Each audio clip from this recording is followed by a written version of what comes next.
Assalamualaikum warahmatullahi wabarakatuh. Perkenalkan, saya Anissa Ramafala dengan NIM 26 sebagai bidan. Perkenalkan, saya Alfitri Winingsi dengan NIM 25 sebagai pasien. Di sini kami akan mempraktikkan Penkes Pendidikan Kesehatan tentang tanda-tanda bahaya pada ibu nifas. Baik, silakan ditonton. Silakan duduk ibu. Baik. Sendirian ibu? Sama suami. Sama suami. Benar dengan Ibu Alfia? Ya. Ya, Ibu, perkenalkan, di sini saya bidan Anissa Ramafala yang bertugas pada siang hari ini. Sebelumnya Ibu datang kemari ada keluhan atau bagaimana Ibu? Enggak sih, lagi kontrol aja. Oh, kontrol Ibu. Nifas yang kontrol yang kedua ya Bu? Iya. Iya. Nah Ibu, di sini saya akan memberikan pendidikan kesehatan tentang tanda-tanda bahaya pada masa nifas yang bertujuan untuk mencegah adanya infeksi atau penyakit-penyakit yang dapat membahayakan kondisi ibu. Nah, di sini itu ada beberapa tanda-tanda bahayanya ibu. Yang pertama ada pendarahan. Kan masa nifas emang mengeluarkan darah ya ibu, tetapi pendarahan yang dimaksud di sini itu pendarahan yang secara tiba-tiba banyak, deras, yang memenuhi dua pembalut ibu selama 30 menit, atau ibu mungkin ganti pembalutnya satu hari bisa 2-3 kali dengan kondisi darah yang sangat banyak. Terus juga ada pengeluaran cairan ibu dari organ reproduksi ibu yang berbau busuk dan menular, serta disertai dengan rasa nyeri di bawah bagian perut. Terus ada sakit kepala yang terus menerus, ada pembengkakan pada wajah, pada tangan. Terus juga ada demam, muntah, terus ada payudara yang membengkak, lecet, atau adanya pengeluaran nanah dari payudara. Itu termasuk tanda-tanda infeksi ibu yang namanya mastitis. Terus juga ada kehilangan selera makan ibu. Ini juga merupakan suatu tanda bahaya ibu, karena kan ibu kan sedang menyusui. Jadi kurang baik apabila ibu ini kehilangan selera makan, nanti mempengaruhi produksi ASI-nya ibu. Terus juga ada ibu merasa sedih, terus tidak percaya dan tidak mampu mengurus diri sendiri ataupun bayi, itu termasuk ke baby blues. Ada ibu merasa letih, terus nafasnya terengah-engah. Nah, di sini kan saya sudah menjelaskan adanya tanda-tanda bahaya pada nifas ini Bu. Nah, jika ibu mengalami beberapa atau adanya tanda gejala yang muncul ini, ibu segera ke layanan kesehatan ibu untuk mencegahnya. Terus di sini juga saya akan menjelaskan tentang fisiologi ibu yang dialami ibu nifas. Yang pertama kan ada pengeluaran rokea ini Bu, atau seperti darah setelah persalinan. Ini ada 3 macam ibu. Yang pertama ada rokea rubra, serosa, dan alba. Nah, ini rokea rubra ini terjadi pada hari pertama sampai hari keempat masa pasca persalinan. Warnanya merah segar. Terus ada rokea serosa yang dialami hari ke-5 sampai hari ke-9. Warnanya cukup merah, cukup kecoklatan, serta ada bercak putihnya ibu. Yang ketiga ada rokea alba. Ini terjadi pada hari ke-10 sampai minggu berikutnya ibu. Ini udah berupa kecoklatan, warna darahnya kecoklatan sama kekuningan kayak hari terakhir seperti itu ibu. Itu merupakan kondisi yang wajar ya ibu, selagi tidak ada pendarahan yang cukup banyak. Terus nyeri setelah kelahiran ibu, adanya kontraksi ibu selama masa nifas ini perutnya ada rasa kencang-kencang nggak Bu? Iya, sering. Ada sering. Itu merupakan suatu yang fisiologi ya ibu, yang wajar, karena kalau misalnya tidak ada rasa kencang-kencang berarti itu resiko terjadinya perdarahan ibu. Terus untuk menguranginya ibu bisa mencegah kandung kemihnya ibu. Jangan sampai kandung kemihnya penuh terus ibu tahan-tahan, itu malah makin sakit nanti daerah perutnya. Terus ibu bisa berbaring tengkurap dengan sebuah bantal di bawah perut. Terus juga ibu bisa mencoba mandi, terus duduk, berjalan-jalan, atau merubah posisi ketika tiduran. Apabila sakitnya cukup parah, ibu bisa meminum paracetamol yang nanti dianjurkan oleh bidan. Gitu. Terus di sini juga ada ini ibu, infeksi perineum ibu. Nah, infeksi perineum ini ciri-cirinya ada kemerahan, bengkak, lecet, nyeri, terus juga keluar nanah seperti itu bu. Terus ini kan luka perineum pasti kalau misalnya ibu pipis pasti masih sakit ibu. Nah itu bisa dicegah dengan meletakkan beberapa potong es dalam kantong plastik, terus nanti bungkus dengan kain bersih, terus nanti diletakkan di area vaginanya ibu untuk mengurangi pembengkakan. Terus ada juga dengan duduk dalam air hangat, yang hangat ibu, jangan yang panas atau yang dingin, setinggi 4-6 inci. Terus nanti ibu bisa duduk di situ untuk mengurangi pembengkakan juga ibu, mengurangi rasa sakit. Terus ibu juga bisa melakukan ini Kegel ibu, senam Kegel yang kemarin sudah diajarkan. Terus juga ada hemoroid ini juga sangat wajar ibu, karena adanya tekanan pada saat kepala bayi dan pada saat ibu menerang. Jadi ini juga suatu hal yang biasa dialami oleh ibu nifas. Nah, untuk menguranginya ini bisa dengan duduk dalam air hangat atau air dingin setinggi 4-6 inci. Terus ibu bisa duduk di situ selama 20 menit, terus bisa dilakukan 2-3 kali sehari. Terus ibu bisa menghindari duduk terlalu lama, dan ketika berbaring bisa miring ke kanan, miring ke kiri. Ibu juga harus memperbanyak minum dan makan makanan yang berserat ya ibu, agar tidak terjadinya wasir. Terus ibu juga bisa mengunjungi bidan menggunakan salep ibu, salep yang nanti direkomendasikan oleh rumah sakit atau puskesmas. Terus di sini juga ada diuresis. Saat hamil tubuh menyimpan cairan yang cukup banyak ya ibu. Setelah melahirkan juga pasti akan membuang cairan itu melalui air seni atau air keringat. Nah, di sini ibu bisa menambah konsumsi minum air mineral untuk mencegah adanya dehidrasi akibat pengeluaran cairan tersebut. Nah, yang terakhir itu ada kepenuhan atau pembesaran payudara ibu yang biasa dialami ibu nifas. Ini kan biasanya sakit ya ibu. Nah, ini bisa dilakukan ada beberapa tips yang bisa dilakukan oleh ibu, yaitu kenakan menggunakan handuk hangat, terus nanti dikompreskan ke payudara ibu. Terus misalnya bayinya belum menyusui ya disusui ibu. Misalnya bayinya udah kenyang ya ibu bisa memompanya dengan pompa ASI, nanti disimpan.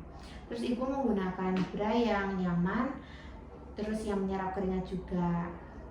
Terus kalau misalnya sakit, terus ada bengkak, ibu bisa meminum paracetamol ibu untuk mengurangi rasa sakit tersebut. Nah, selanjutnya ada hubungan seksual. Sebenarnya hubungan seksual ini bisa dilakukan pada minggu kedua sampai minggu keempat jika tidak ada perdarahan dan luka episiotomi sudah sembuh, serta sudah tidak ada lokea ibu. Jadi masa nifasnya sudah selesai, boleh melakukan hubungan seksual seperti itu. Ibu sampai di sini ada yang ingin ditanyakan? Enggak, Belum ya. Kalau begitu ibu bisa menjelaskan apa yang ibu tangkap dari penjelasan saya tadi. Tadi tanda-tanda bahaya dalam nifas ya Bu. Ya. Karena saya sedang menifas, itu tadi saya menangkap kayak kalau adanya cairan vagina yang keluar yang berbau, terus juga demam, sama menggigil, terus sama itu udah termasuk infeksi. Yeah. Nah terus juga pembengkakan payudara itu harus dikompres juga, sama harus disusui sama bayinya juga gitu. Terus sama ya yang fisiologi kayak yang udah biasanya itu ada perubahan yang lokea itu yang perdarahan keluarnya darah ya Bu. Terus sama yang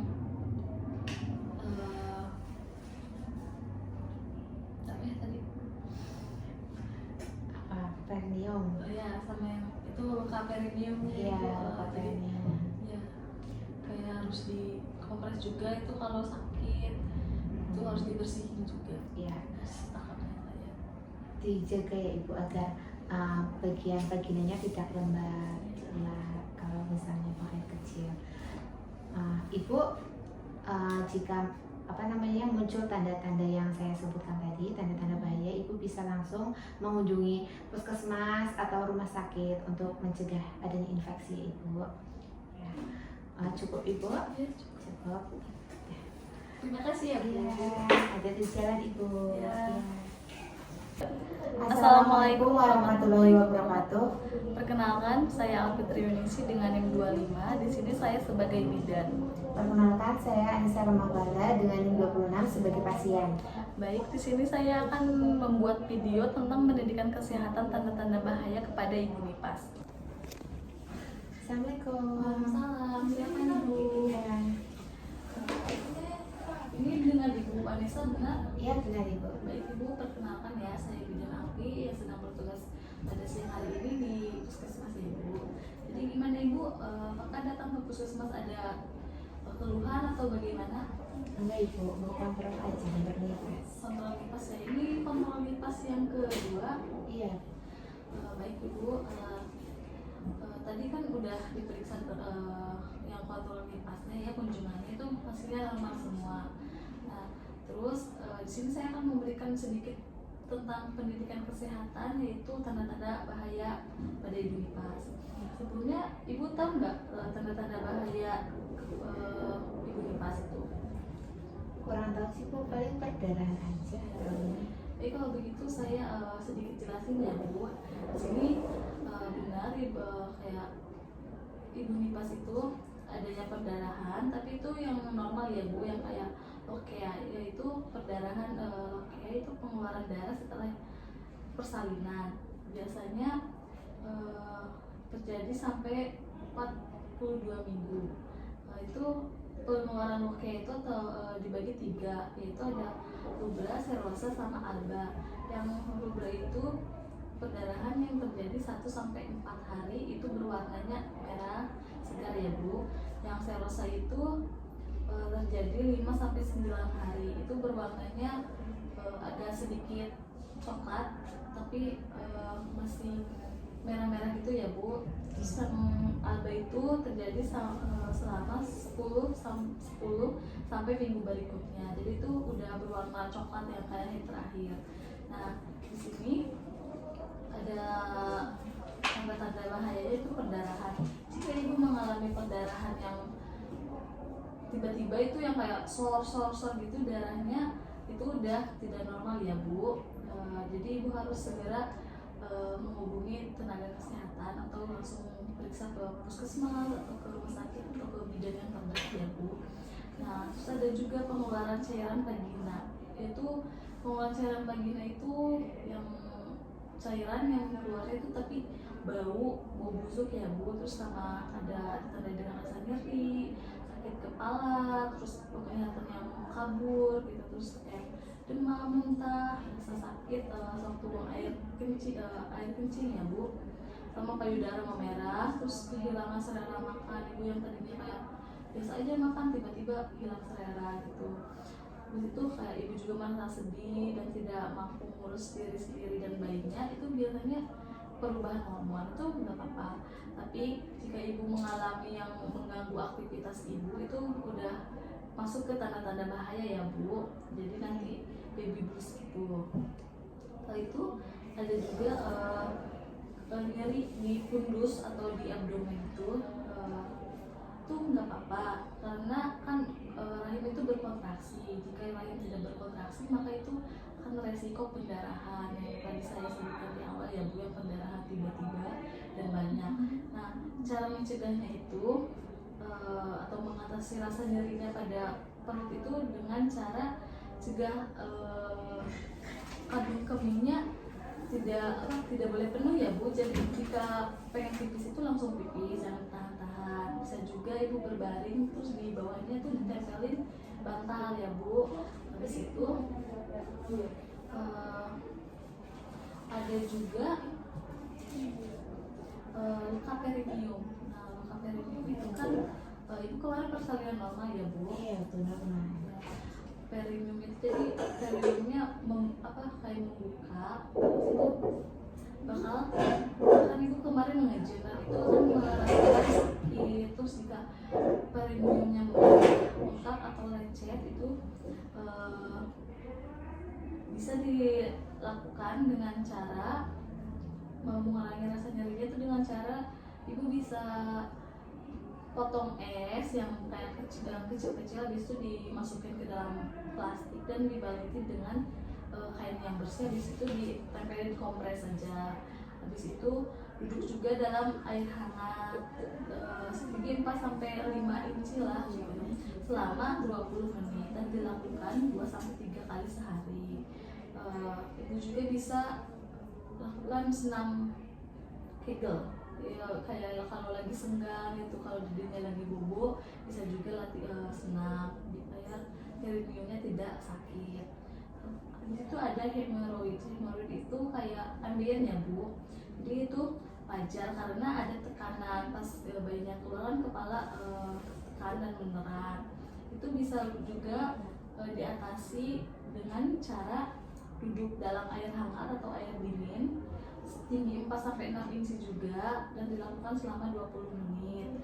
Terus hindari juga ibu duduk terlalu lama gitu. Terus ibu juga harus banyak minum dan makanan yang berserat, jadi harus gizi seimbang gitu, biar juga kan ke bayinya asinya tuh biar sehat gitu.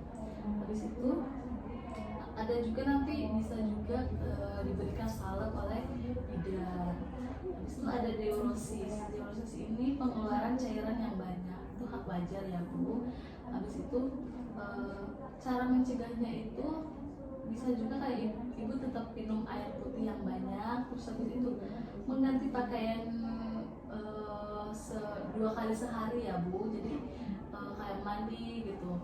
Habis itu pakai pakaian yang menyerap keringat, jangan pakai yang tebal di saat cuaca yang panas segini ya Bu. Habis itu ada juga kepenuhan atau pembasaran payudara, itu kan wajar ya Bu, pembasaran payudara karena kan ibu sedang menyusui. Tapi jika payudaranya kayak ngerasa bengkak terus nyeri, itu bisa dilakukan dengan mengkompres payudara ibu dengan air hangat. Habis itu jika bengkak juga ibu bisa menyusui bayinya 2 jam sekali ya Bu. Jadi kalau bayinya udah kenyang tapi masih ngerasa bengkak atau nyeri, itu bisa dipompa dengan pompa ASI gitu, dikeluarkan. Terus ibu juga gunakan BH yang nyaman ya Bu. Jika perlu ibu bisa minum paracetamol untuk mengurangi rasa nyerinya. Itu ada hubungan seksual. Hubungan seksual ini bisa dilakukan setelah 2-4 minggu jika tidak ada perdarahan, atau tapi kayak ibu takut gitu mau hubungin hubungan seksual, jadi menunggu loke atau perdarahan itu selesai dulu ya Bu, baru hubungan seksual. Itu juga bisa diatasi kayak dengan lakukan posisi yang nyaman ya Bu, cari posisi yang nyaman. Terus juga ruangan harus tenang, terutama kan ada bayi ya, jadi jangan terganggu gitu. Terus juga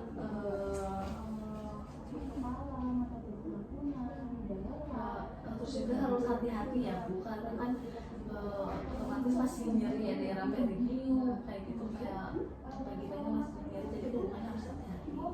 Baik Ibu, itu secara singkat saja saya jelaskan. Apakah ada yang ditanyakan atau Ibu sudah paham? Udah Pak, Ibu, berarti kalau saya mengalami tanda-tanda tersebut harus ke puskesmas atau gimana? Baik Ibu, kalau Ibu merasai tanda-tanda atau gejala yang sudah saya sebutkan tadi, Ibu bisa langsung menghubungi tenaga kesehatan. Ibu bisa juga ke puskesmas, ke rumah sakit, atau ke bidan. Jadi nanti dari bidan tuh disarankan kalau udah terlalu gawat itu bisa dirujuk ke rumah sakit gitu Ibu. Paham Bu? Paham Bu. Jadi kalau paham bisa dijelaskan sedikit lagi atau diulangi secara singkat tentang tanda-tanda bahaya yang sudah saya jelaskan. Selengkapnya saya tadi tanda-tanda bahaya pada nifas itu ada perdarahan ya Bu katanya.